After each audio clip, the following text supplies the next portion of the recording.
Have you ever met someone who seemed to see right through you? You're telling a story, keeping your voice steady, your smile in place. But their eyes narrow just slightly. They tilt their head, and you can feel it. They know. They know you're leaving something out. They know the smile doesn't reach your eyes. They know the pause before you answered meant something, and it's unsettling. Because most people accept what you show them. They take your words at face value. They believe the performance. But this person, they see past it. Past the words, past the mask you've worn so carefully. They read you like a book you didn't know was open. So what makes someone like that? What creates a person who can decode the invisible language most people miss? It's easy to assume it's a gift, a superpower, some kind of natural talent for understanding human nature. Maybe they read a lot of psychology books. Maybe they're just naturally perceptive. But here's what most people don't realize. That ability didn't come from books. It wasn't learned in a classroom. It wasn't a talent they were born with. It was carved into them, shaped by necessity, built from survival, because the people who can read you instantly aren't just observant. And there's a profound difference between those two things. One is a skill you choose to develop. The other is a scar you had no choice but to carry. Let me take you back to where this begins. You're 6 years old, maybe 7, and you're standing in the doorway of the kitchen, completely frozen. Not because anyone told you to stop, but because you're reading the room. Your mother's shoulders are tense.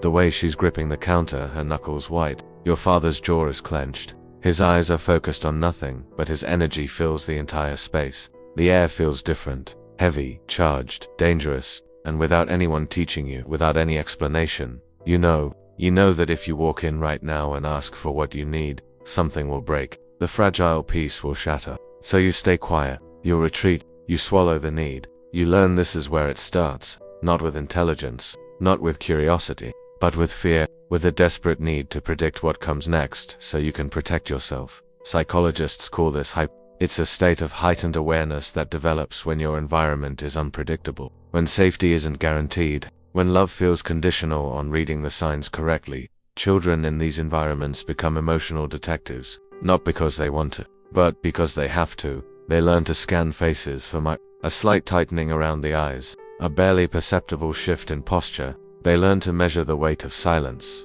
to understand that not all silences mean the same thing. They learn to detect the shift in tone that signals danger is coming. And what's both fascinating and tragic is how effective this becomes. These children don't just learn to notice, they learn to predict, to anticipate, to stay 3 steps ahead of emotional landmines that could explode at any moment. But here's what no one tells you about this survival skill. It doesn't turn off when the danger ends.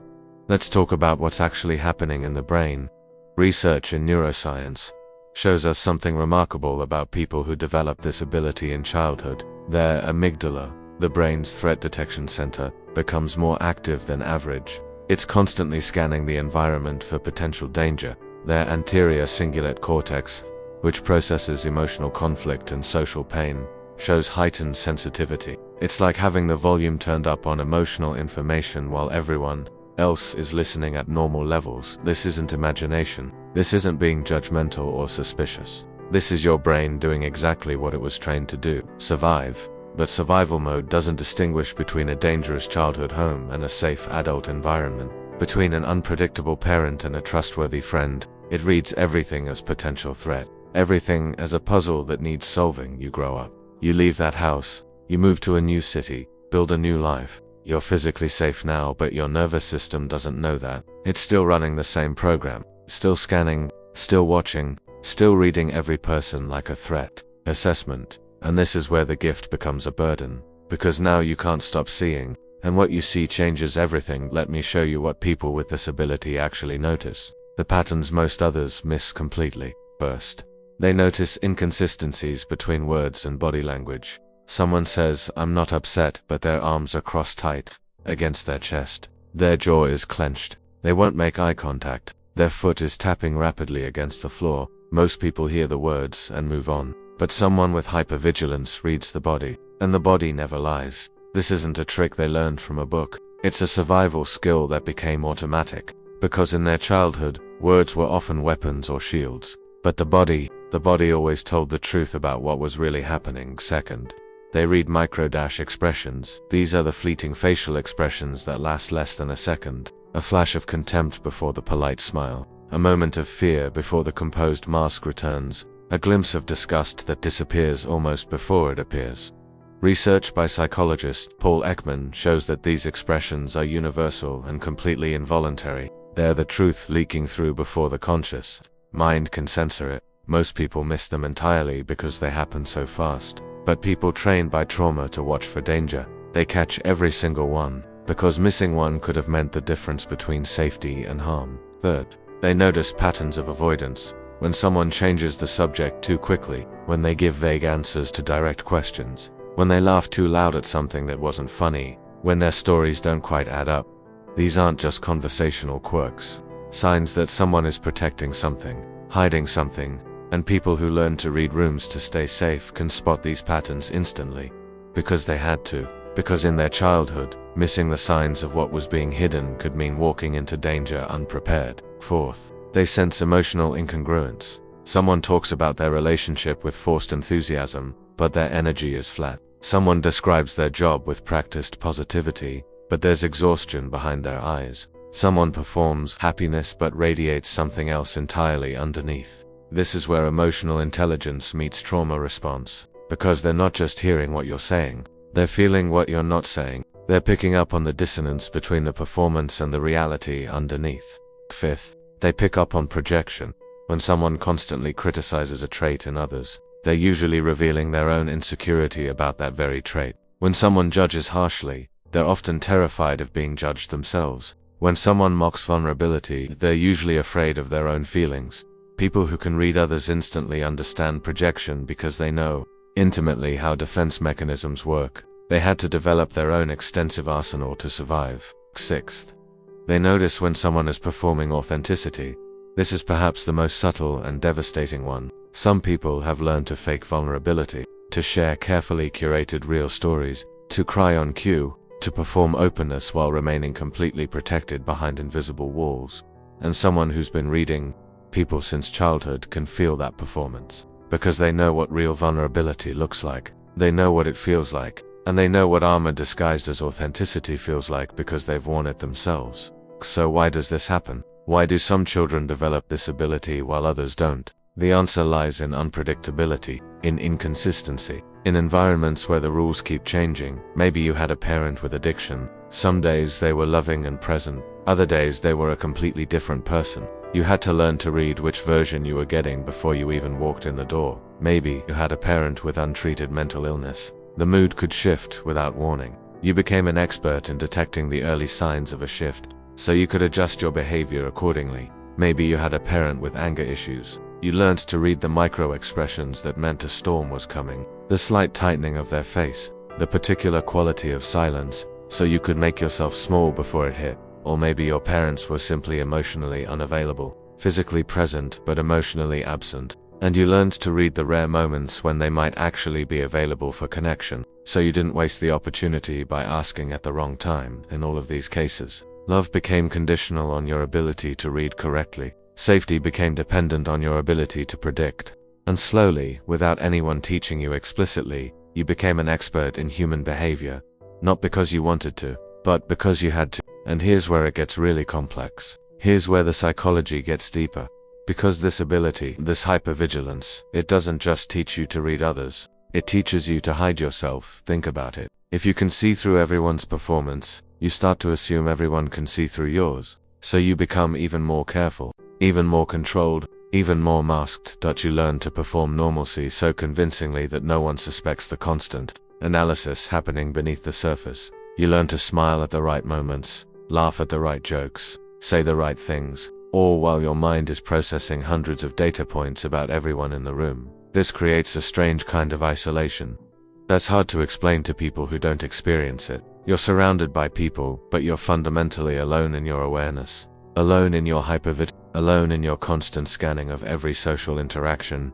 You crave being truly seen, but you're also terrified of it, because if someone really sees you, they'll see that you're always watching, always analyzing, always several steps removed from genuine presence. And what does that make you? Are you connecting with people, or are you studying them? The truth is, you're often not sure anymore. The lines have blurred. The survival mechanism has become so automatic that you can't tell where safety-seeking ends and genuine curiosity begins. Attachment theory helps us understand this even more deeply. Psychologist Mary Ainsworth identified different attachment styles based on childhood experiences, and children who grow up in unpredictable environments often develop what's called anxious avoidant attachment. They desperately want connection, but they don't trust it. They want to be close to others, but they're constantly braced for abandonment or betrayal, so they stay close enough to feel connected, but distant enough to protect themselves.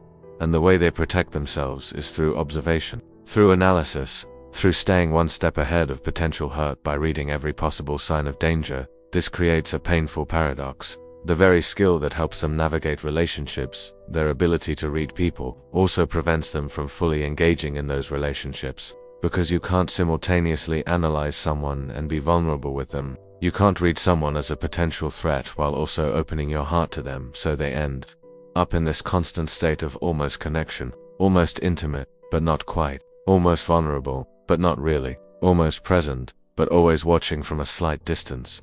And the most heartbreaking part, most people with this ability don't even realize they're doing it. It's so automatic, so deeply wired into their nervous system, that it feels like just who they are. They think everyone experiences the world this way, that everyone is constantly reading, analyzing, predicting. It's only when they meet someone who doesn't do this, someone who can take people at face value without constant analysis, that they realize something is different about how they move through the world. And that realization can be jarring, because if this isn't just who you are, if it's something that was created by your environment, then what would you be without it? Who would you be if you could turn off the constant scanning? The answer is both hopeful and terrifying, because letting go of hypervigilance feels like letting go of the very thing that kept you safe. It feels like walking blindfolded into traffic, like voluntarily making yourself vulnerable to all the dangers you've spent your life learning to predict and avoid. But here's the truth that takes years to understand. The danger has changed. You're not that child anymore. And the survival mechanism that saved you then is now the very thing keeping you from the connection you desperately want. So what does this look like as these children grow into adults? What happens when this ability becomes not just a survival skill, but an identity? That's where the real cost reveals itself. Because reading people instantly isn't just a gift that makes you perceptive and insightful. It's a burden that shapes every relationship, every interaction, every moment of your life in ways most people never see. The child who learned to read faces to stay safe becomes the adult who can't stop analyzing everyone around them. The child who had to predict mood shifts becomes the adult who struggles to trust anyone's consistency. The child who survived through vigilance becomes the adult who can never truly rest. And that transformation, that evolution from survival skill to identity to prison, that's the hidden cost no one talks about. That's the price they pay for being able to read you instantly. But this is only the beginning of the story. Because understanding where this ability comes from is one thing. Understanding what it costs in adult life, that's something else entirely. And those costs run deeper than most people ever realize. And in part 2, we'll explore the price you pay when hypervigilance becomes a way of life. If this resonated with you, if you recognized yourself or someone you love in this story, you're not alone. This pattern is more common than you think, and understanding it is the first step towards something different. In the next part, we'll explore what happens when this childhood survival skill becomes an adult prison, the hidden costs in relationships, in trust, in the ability to simply be present without constantly analyzing. Because the story doesn't end with where it came from. The real question is, what do you do with it now?